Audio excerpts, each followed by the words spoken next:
Today is a day filled with sadness as we pay respect to those who unduly and tragically suffered and died. But today is also a day of hope as it marks our continued recommitment to do better, to learn from our tragic past and to build a society free from hate. Since the tragic genocide occurred in 1994, the Rwandan people have never wavered in their mission to fight against all forms of hate and racism, to promote diversity, and to their unwavering commitment to preserve the memory of the victims of the genocide in Rwanda. Today I'm here to tell you that Sweden is with you in this endeavor, because racism and intolerance and hate is a poison for our society and strikes at the heart of our values that include humanity, freedom, equality, and human dignity. This is why a day like this is extremely important, because it helps us remember that we must never remain silent when we see people exposed to hatred and harassment due to their skin color, due to their ethnic background, due to their tribe, due to their religion, due to their gender, nationality, or otherwise.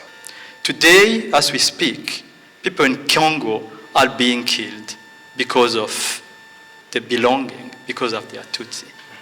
Together with this, I went to Rwanda many times together with the Swedish court, prosecutors, and defense lawyer, and we went to the crime places where the crimes had took place, in the Catholic Church, in Kibuye, or in the Bisesero Mountains, or in Nyanza.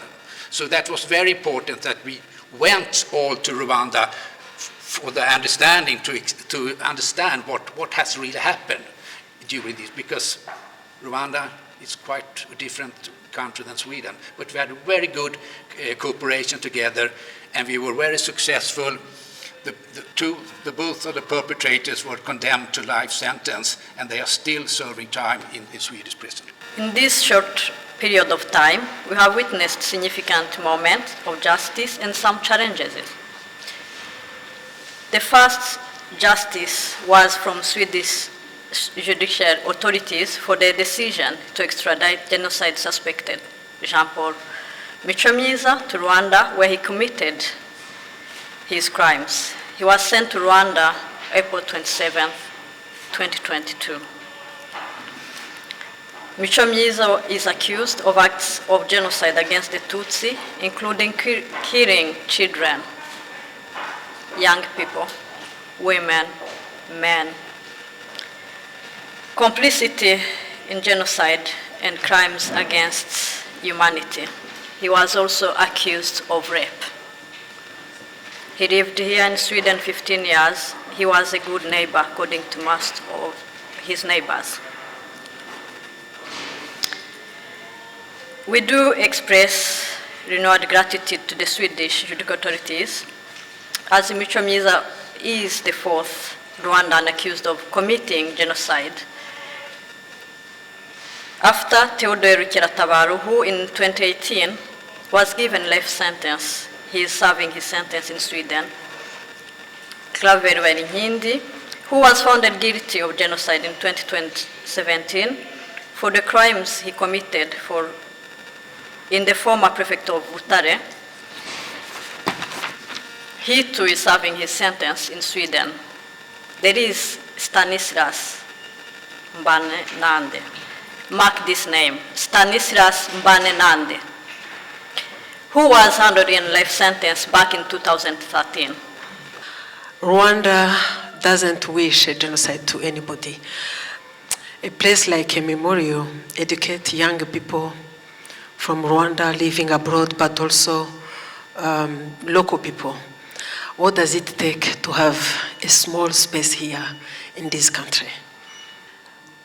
We commend the ongoing efforts made by Rwanda to ensure that we continue to remember the genocide against the Tutsi, Kwibuka.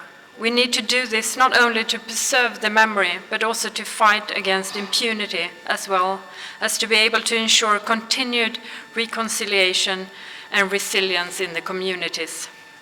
We also recognize the importance of bringing perpetrators to justice, and several trials connected to the genocide in Rwanda has taken place here in Sweden, as we heard of earlier. During the genocide against the Tutsi, 100 days of killing, the world turned their back. And today, the same world claims the authority to judge the governance of our country. Rwanda has emerged from darkness and from hopelessness. Despite this, Rwanda has made significant progress improving the lives of people and has invested a lot in its safety.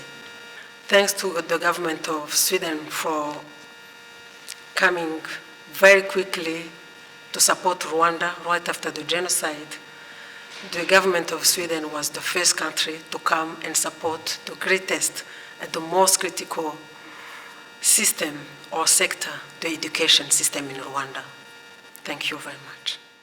We are here at the Parliament, the Riksdag, where we have been commemorating, remembering the souls, the innocent souls of the Rwandans who perished amidst the injustices of their own people who gathered to kill them and who were not saved by the international community, despite the fact that there were information all over the place that the genocide was taking place, but nobody was there to rescue the Rwandans. Now, 29 years down the road, we remember them and we feel the pain, and we have never forgotten any single day that we shared with them.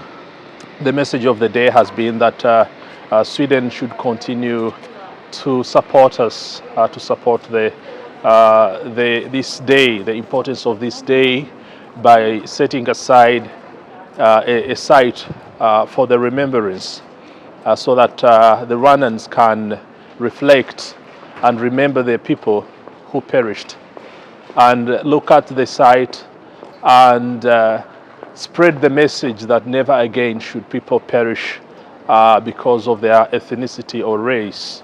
So today, 29 years down the road, we remember our fellow Rwandans, and we have been joined by the Swedish community, the diplomats, the officials, and the message was clear that never again should genocides take place, not in Rwanda, not anywhere, but the people should be together, should unite, and should fight the ideology of genocide denial, and all the crimes that go with genocide should never be encouraged.